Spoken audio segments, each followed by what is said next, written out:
Pretzels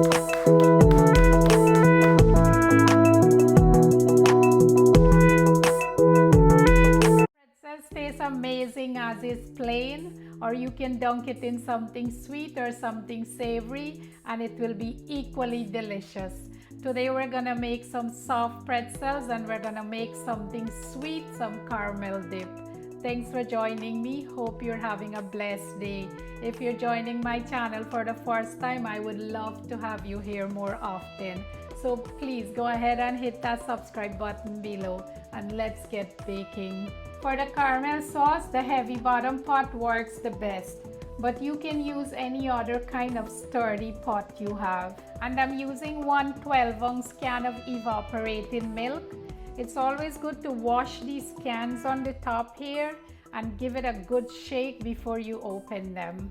One 12-ounce can of evaporated milk is equivalent to 1.5 cup. For this recipe, we're doing 1.5 cup milk and 1/2 cup granulated sugar. Before you turn your stove on, give it a good stir. You want to try to get all the sugar dissolved if possible. When I was younger, I used to go to the mall and spend almost the whole day just to eat pretzels and caramel sauce. As soon as I get to the mall, I would grab one, eat it, and then I would walk around the mall and pretend like I'm shopping just so I can digest that one and have another one. I remember this one time I went shopping like I was going to this wedding, like this really big shot wedding, and I picked out like the most expensive dress and shoes and handbag. And when I get to the earring counter and I picked out the most expensive earring, this older woman looked at what I had in my hand, and she looked at me and she said, "You little shit. You're not buying anything today, are you?" I looked at her and I said, "I'm sorry, but I'll put everything back on the rack." And that was the last day I pretended like I was shopping for a wedding. After that, I started going to funerals. Once you get that smooth turn with your spoon in the bottom of the pot, most likely all the sugar is dissolved. Now we can turn our stove on medium to low heat. And we can continue to stir it for a little bit more just to make sure all the sugar is dissolved. Now we can stop the stirring and let it simmer on low to medium heat. Once it starts simmering, it will start to thicken very fast. So you want to check on it at least every 2 to 3 minutes and give it a stir. And the cook time should be about 30 minutes or less. But please bear in mind, the cook time can vary depending on your stove. When you see a lot of bubbles piling up on each other, it's starting to turn into like syrup, so you want to keep stirring it continuously, otherwise it could burn very easy. You'll notice a slight change in color to like a light brown caramel color, and you'll know it's ready when it's slowly dribbling off the spoon. If you're a Guyanese, it's kind of like when you're making milk pera, but you stop right before it starts to form like those clumps. I'll add a piece of butter, give it a quick stir to melt it. And the butter is optional, but it does enhance the taste and give it like that taste. Now I'll take my stove off and we can strain it to have a smooth consistency. Just to let you know, I came up with this recipe whilst I was experimenting on some other sweets. And I loved it, and so I decided to share it with you. And this pot is extremely heavy.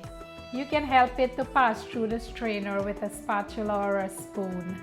And we got about 1 cup of caramel sauce. And this is the consistency, nice and thick. How tantalizing is this? Before I started on the caramel sauce, I needed the pretzels dough, and this is how I did it. So for our dough, we're gonna proof the yeast first. I have some whole milk. I just took it out from the refrigerator, so I'll put it in the microwave for about 30 seconds to warm it up. And it's important that our milk is warm. If our milk is too cold, our yeast will sleep, and if it's too hot, they're gonna die. You can dip your finger in there to test it, but make sure it's with clean hands. We're gonna feed them some sugar, give it a quick stir, and then we'll add our yeast. Hopefully they'll wake up and work hard for us to develop the gluten in the flour. We'll give them about 5 to 10 minutes to activate. Meantime, I have some all-purpose flour. I'm adding some sugar and some salt. Give it a quick mix. After about 9 minutes, our yeast is activated. I can see bubbles floating like a raft on top. I'm adding some melted butter and we can start adding the flour. I'm using a spatula to form the dough. You can use your hands or an electric mixer also. Once it starts to form like a dough, I'm going to go in with my hands. One of the good things of using your hands is you will feel the actual dough and you'll know whether it's too wet or too dry. You can finish kneading the dough in the bowl or you can dump it onto a work surface also, whatever floats your boat. And this is how I like to knead the dough. Make a fist, go in with your hands and keep twisting as you go, trying to mimic the electric mixer style. This is nice and smooth. I'm gonna stop the kneading. I can scrape the butter container. I should get a little bit butter to grease the bowl. I'll cover it with some plastic wrap and you want to try to secure the bowl so air doesn't go in. And then we can put a kitchen towel over. Give it like a nice bed so it can rest comfortably. We'll give it about 45 minutes to an hour to rest or until it doubles in size. For about an hour, our dough has doubled in size. We're gonna cut it into 6 pieces. We can try to get it even, but it doesn't have to be perfect. And we're gonna start with one piece and roll it into like a log, kind of like a snake. Roll the dough to make at least 18 to 24 inches length. Then we're gonna make it into like a U shape, kind of like a horseshoe. And we're gonna pick both ends and make 2 or 3 crossovers and bring the ends to the opposite side and pinch it or press it to join them. And it should look something like this. We're gonna finish up the other 5. And if you wanna impress someone and look like a pro, you can do it like this, jump rope style. And it really does work. It does stretch the dough out.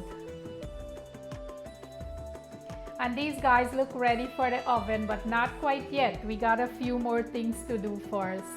I'm gonna pour some hot water in this container, and you want the water to be piping hot. I actually opened my kettle cover so the water can boil a little bit first.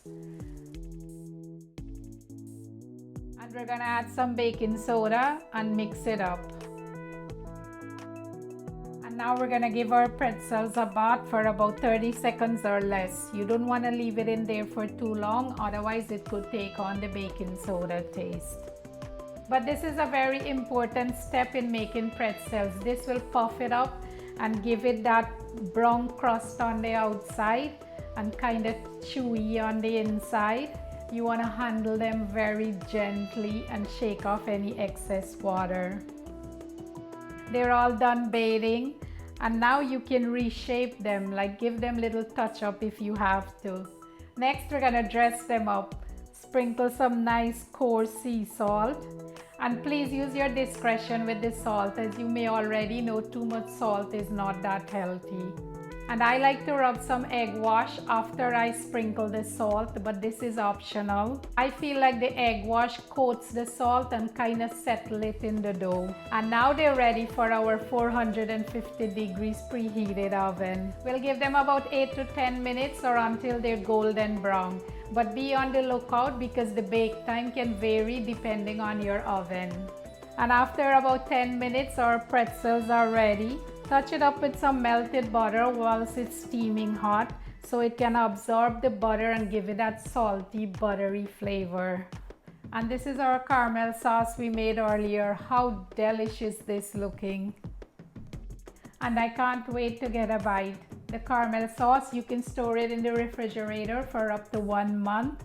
But the pretzels, you may want to eat it out the same day or the following day.